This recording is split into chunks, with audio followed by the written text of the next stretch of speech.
responsible business enterprises. At this time last year, I remember this because we talked about it here. Experts were predicting that the Ebola virus was going to kill 1 million people or more by Christmas of last year. Again, President Obama led an effort at the United Nations to bring people together. He took the risky decision without knowing all of the consequences and all of what was happening, but on the basis of our healthcare expert advice, we sent several thousand American troops and put them on the ground to build the capacity to be able to respond to this crisis. And together with partners around the world, France, Great Britain particularly, but China, Japan, others, all joined in. We built a broad coalition of actors to educate the public, isolate the stricken, and stop the spread of the virus, spelling the difference between life and death for hundreds of thousands of people.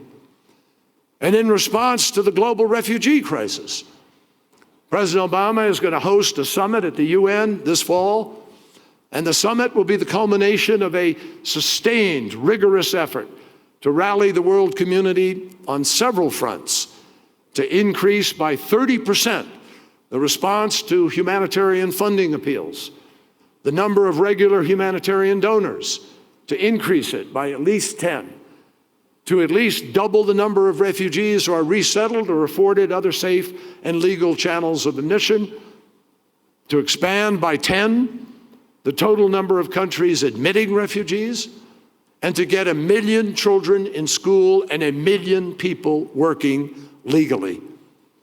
Now, the private sector, civil society, religious organizations will also be called on to help integrate refugees into host communities socially, academically, and through access to employment.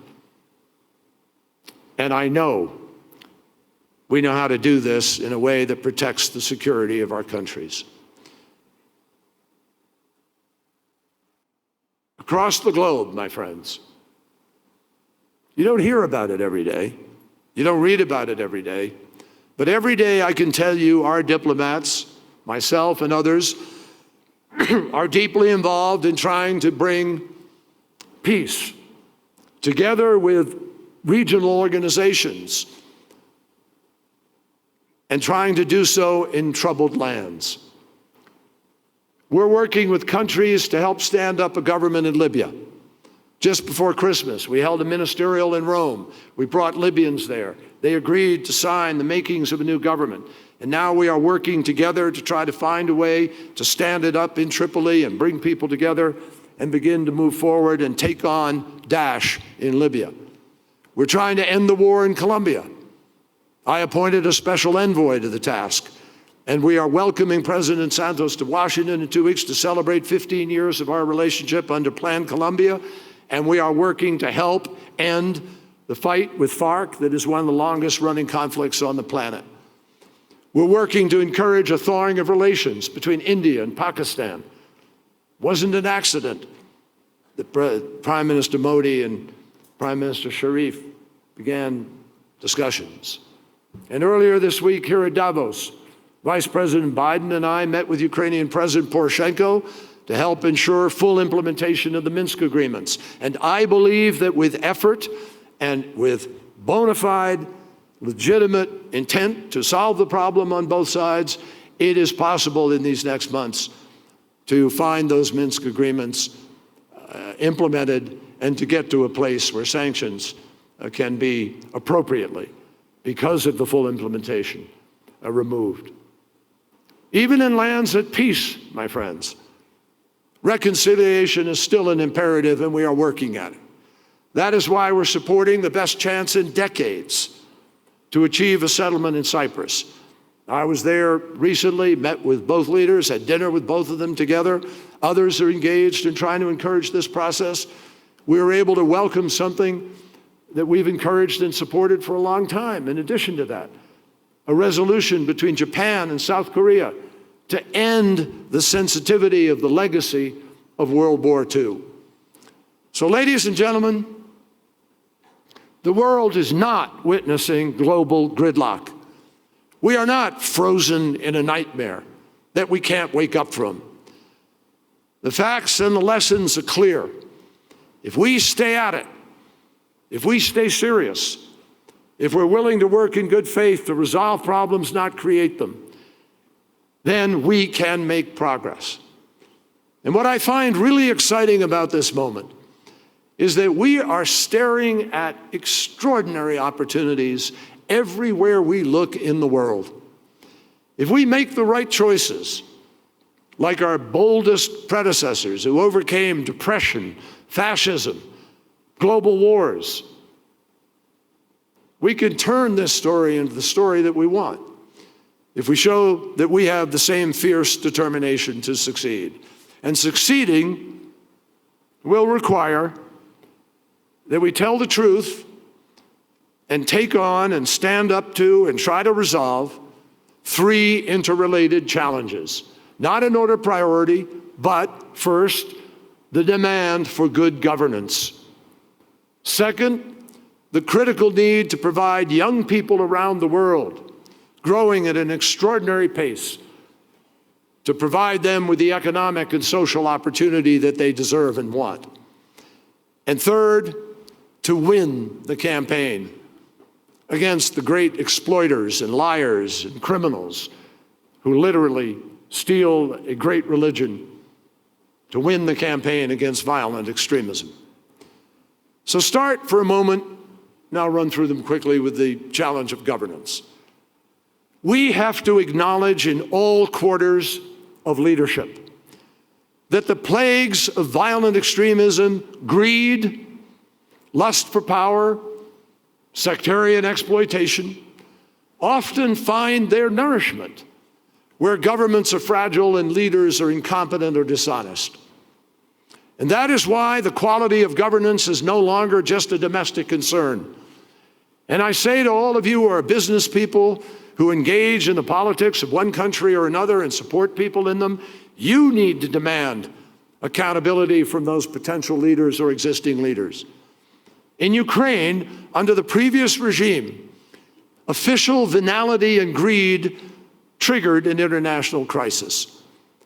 In Syria, Assad was unwilling to respond to the legitimate concerns of young people who came out in the streets to demonstrate for opportunity, for jobs, for education.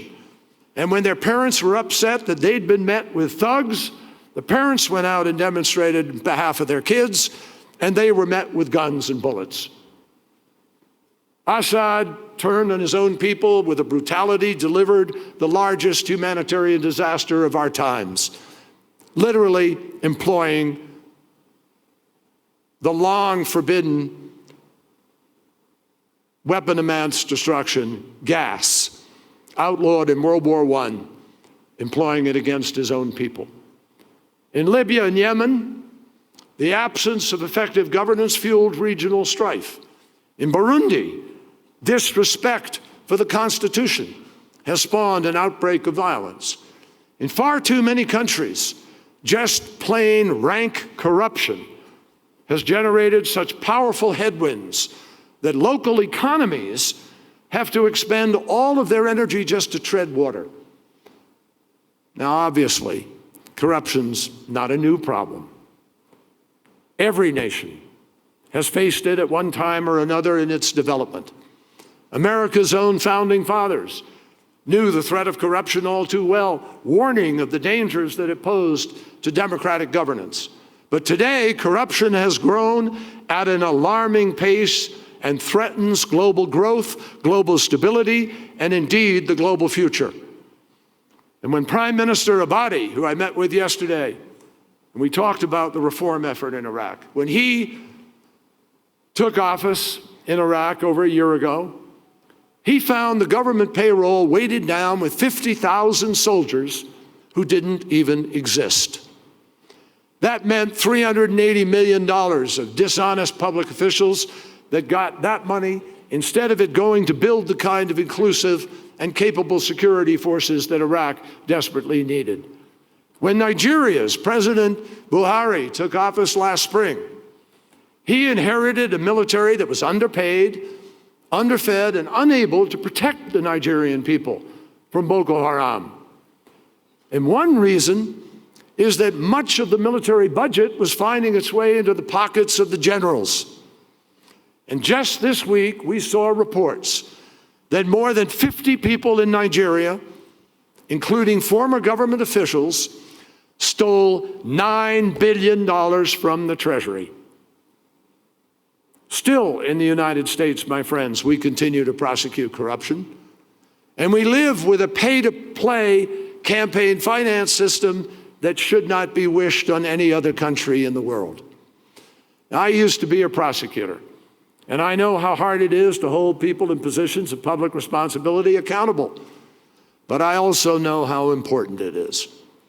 The fact is, there is nothing, absolutely nothing more demoralizing, more destructive, more disempowering to any citizen than the belief that the system is rigged against them and that people in positions of power are, to use a diplomatic term of art, crooks who are stealing the future of their own people. And by the way, depositing their ill-gotten gains in ostensibly legitimate financial institutions around the world. Corruption is a social danger because it feeds organized crime. It destroys nation states. It imperils opportunities, particularly for women and girls. It facilitates environmental degradation, contributes to human trafficking, and undermines whole communities. It destroys the future. Corruption is a radicalizer because it destroys faith in legitimate authority. It opens up a vacuum which allows the predators to move in. And no one knows that better than the violent extremist groups who regularly use corruption as a recruitment tool. Corruption is an opportunity destroyer because it discourages honest and accountable investment. It makes businesses more expensive to operate. It drives up the cost of public services for local taxpayers, and it turns a nation's entire budget into a feeding trough for the privileged few. And that is why it is imperative that the business community of the world starts to demand a different standard of behavior, that we deepen the fight against corruption, making it a first-order national security priority. It's why we are now providing technical assistance to more than 25 countries to build online business registration sites, which helps to reduce red tape and opportunities for graft, for the bribery necessary to get the permit, to get the local zoning, to get the land, to get the go-ahead. It's why we're expanding our law enforcement programs that send judges overseas to share best practices. And it's why the U.S. Department of Justice has successfully returned $143 million since 2004 and is litigating now more than $1 billion worth of stolen assets. It's why we are working with businesses to spur reform and civil society groups whose investigative work on the ground is vital to strong law enforcement and justice. And it's why we are developing stronger intelligence on kleptocrats and their networks, on those who were